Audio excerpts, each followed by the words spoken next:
Hello, kids on quarantine. Like to get you caught up and up to speed on everything we've been doing in forensics. So we finished with the Zodiac movie, except for first period has a little bit farther to go, but everybody else has finished the Zodiac movie, and we've talked about that. And then today we started a PowerPoint about serial killers. So I'm going to explain some of that to you as we go along.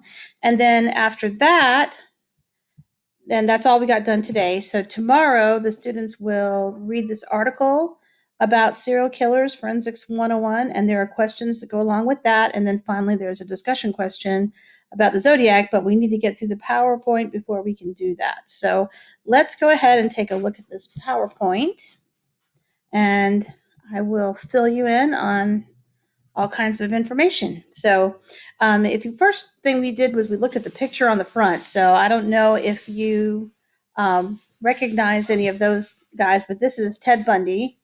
This is Richard Ramirez, and he's also known as the Night Stalker. And this is Dennis Rader, the BTK killer. There are two movies on Netflix about Ted Bundy. There's the Ted Bundy tapes, and then there's the one with Zac Efron in it. I think it's called Vile and something. It was what it ended up being was the last thing the judge said to Ted Bundy before he was convicted. He called him extremely vile. But if you just look up Ted Bundy, it'll come up. And then Richard Ramirez, the Night Stalker. There's a new series that just came out on Netflix about him. I haven't watched it yet, but it's probably good. The ones on Ted Bundy are really good. And then this is the BTK killer, and I'm not really aware of anything recent about him. So we define serial killer, which we already did that in class, but just as a review, it's 3 or more murders, and there has to be a cooling off period between victims. So that's why it's called a serial killer, because it's a series of killings. And interestingly enough, all the way back to 1884 in LaPorte, Indiana, here is our first lady serial killer, and at least in this part of the country. And they think she killed, maybe as many as 50 people. But her accomplice, who was one of her ranch hands, actually got angry with her, and he beheaded her and then killed her 2 children, put them in her house, and then caught the whole thing on fire, and it burned. And since they were never really able to say 100% that she was the person in the fire, because there wasn't enough to identify, so there's an urban legend that she actually escaped, and you know how stories like that go. So, but anyway, she would be long dead now, because that was back in 1884. Okay. And here's a picture here of Dennis Rader, BTK, meaning bind, torture, kill, and he named himself that. So he sent letters to the press after he killed people, just like Zodiac did.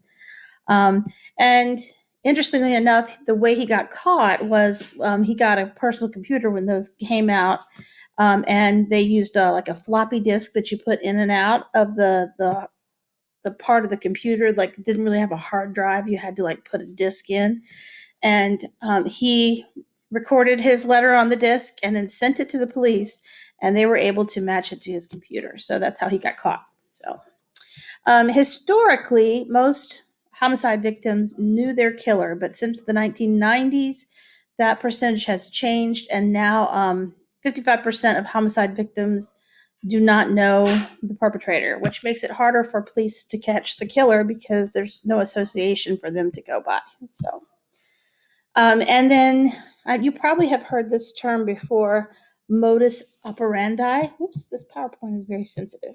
There we go.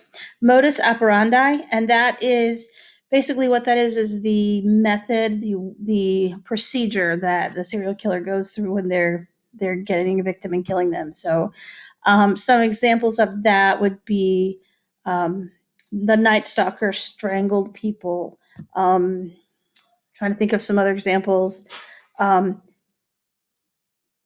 The Zodiac, actually, his modus operandi, or sometimes they just like abbreviate it and say MO, it changed. So that was one of the reasons why they never caught him, or they didn't catch him before he died, because he changed up his MO. So they weren't able to necessarily connect all the crimes with him.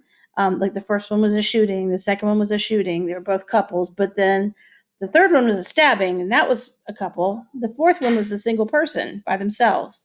So he mixed it all up, and that made it harder. But when they didn't connect him with the crime, he would send a letter to the police and to the press also, and that they think he may have actually taken credit for a lot of crimes that he didn't even commit because he mixed up his MO. Okay.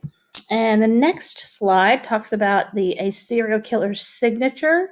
And basically, what that is it's a calling card to the police. It's like, hey, this is me. It's a way of them taking credit for what they've done.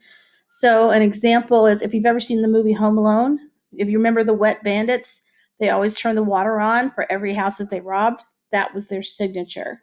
And it's risky to do that because the police were able to tell every single house that they robbed because of that signature. Sorry, my dog wants to come in. Characteristics of serial killers, they're usually very intelligent. They're good looking, they're charming. They know right from wrong, but they just don't care because most of the time they're sociopaths. So they have no capability for empathy. And that's where that brain damage comes in, like we talked about in class.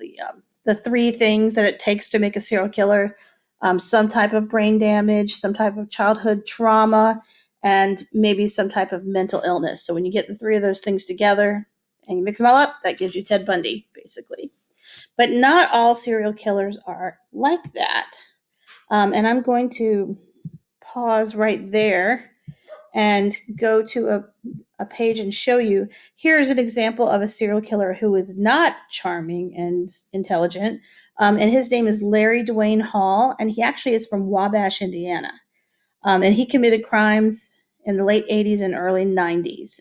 The reason why he has the haircut, the mutton chops there like that, he was a Civil War reenactor, and that's the way they wore their hair back then.